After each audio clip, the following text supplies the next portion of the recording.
Bonjour à tous, nous commençons le deuxième Pérec de Masechet Ta'anit, la première Mishnah. Comme nous l'avons vu, lorsque la pluie ne tombe pas, nous devons jeûner, prier et demander la pluie à Kadosh Baruch Hu. Et comme dans le premier Pérec, la Mishnah nous avait enseigné que le Beddin proclamait des jours de jeûne lorsqu'arrivait une certaine date et que la pluie n'était pas tombée. La Mishnah, dans le deuxième Pérec, va nous expliquer quel était l'ordre des prières au moment de ces jours de jeûne. Seder Ta'aniyot Ketzad, l'ordre des jeûnes, c'est-à-dire de la prière au moment des jeûnes. Ketzad, comment? Et comme nous l'explique le Barthénora, il s'agit des 7 jeûnes institués par le Beddin, puisque comme nous l'avons vu, lorsque la pluie ne tombait pas le 17 Reshvan, c'était tout d'abord les Yechidim, les Talmidei Chachamim qui jeûnaient. 3 jours de jeûne, lundi, jeudi, lundi. Si arrivait le premier jour du mois de Kislev et que la pluie n'était toujours pas tombée, le Beddin décrétait 3 jours de jeûne, cette fois-ci pour l'ensemble de la communauté, lundi, jeudi, lundi. Et si, après tout cela, la pluie n'est toujours pas tombée, le Beddin avait encore décrété 3 jours de jeûne qui étaient cette fois-ci plus chamourim, plus stricts. Et si, après ces 6 jours sur l'ensemble de la communauté, la pluie n'est toujours pas tombée, le Beddin proclamait 7 jours de jeûne, et à chaque fois, comme nous l'avons vu, lundi, jeudi, lundi. Là, dans ces 7 jours de jeûne, la Mishnah nous enseigne, voici comment on procédait, il y avait une prière particulière. Tout d'abord, Motziim et Teva. On sortait la Teva. La Teva, c'est le Aron HaKodesh, c'est là où était entreposé le Sefer Torah. On le sortait les Chovash et lire dans la place publique. Pourquoi? Comme nous explique le Barthénora, c'est une manière de dire nous avions quelque chose de précieux, un kéli, un ustensile, notre médecanoua discret, c'est-à-dire le Sefer Torah, et nous allons maintenant le sortir dans la place publique. Nous sommes obligés de nous déshonorer, de nous faire honte pour ainsi prier à Kadosh Baruch Hu.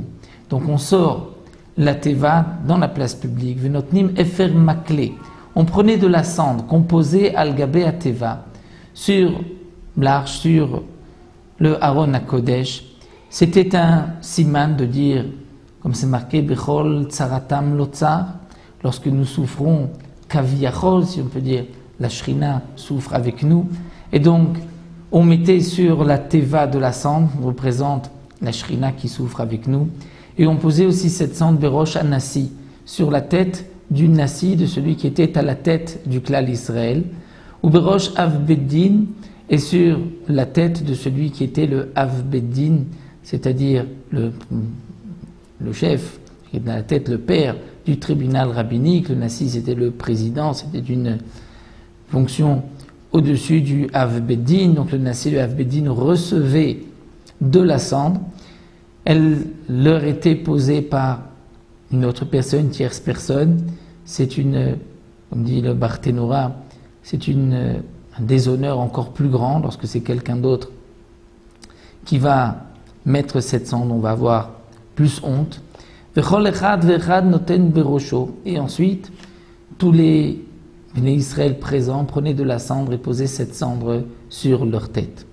Hazaken Shebaem, celui qui était vieux parmi eux, et de préférence il était Talmid Chacham, Omer Lifnem Divrei Kibushim, prenait la parole et s'adressait au peuple et leur disait des remontrances. Et Divrei Kibushim, ce sont des paroles qui vont conquérir les cœurs afin de ramener les Bnei Israël à la Teshuvah. Ils vont dire Achenu, nos frères, Lo ne'emar ba'anshe Nineve, à propos des habitants de Nineve. Lorsque Akadosh Baruch Hu avait envoyé Yona pour dire aux habitants de Nineve qu'ils allaient être tués, Akadosh Baruch Hu allait détruire la ville. Ils ont ensuite fait Teshuvah, et c'est marqué Vayara Elohim et Maasehem. Akadosh Baruch Hu a vu leurs actions. Akadosh Baruch Hu a vu qu'ils avaient fait Teshuvah. Donc on dit Achenu, nos frères, lo ne'emar ba'anshe Nineve. Il n'est pas dit à propos des habitants de Nineve, Vayara Elohim et Sakam ve Ta'anitam, qu'Akadosh Baruch Hu a vu leur sac, leur jeûne. Au moment des jours de jeûne, ils s'enveloppaient d'un sac qui était généralement fabriqué de poils de chèvre. Non, ce n'est pas ni le sac, ni le jeûne qu'Akadosh Baruch Hu a regardé. Et là, Vayara Elohim et Maasehem, Akadosh Baruch Hu a vu leurs actions. Kishavu midarka mara, car ils ont changé de leurs mauvaises actions, ils sont revenus de leur mauvais chemin. Et donc là aussi, on disait au Bnei Israël, ce n'est pas le jeûne qui est l'essentiel, c'est la teshuva, c'est le repentir. Au Kabbalah ou Omer et dans les psukim aussi, les Nevi'im, Kabbalah, dans Yoel, il est marqué Vekiru levavrem ve'al bigdechem, déchirez vos cœurs et non pas vos habits. Ça, c'est donc les paroles que le Zaken, le sage, il y a parmi eux, réveillé les Bnei Israël à la teshuva. Donc, c'était le début de cette procédure au moment des jeûnes, comme donc la Mishnah nous l'indique. Nous verrons par la suite qu'on rajoutait même des tfilotes, des berachot dans la Hamida, comme la Mishnah nous l'expliquera dans la Mishnah suivante, la Mishnah Bet et la Mishnah Gimel.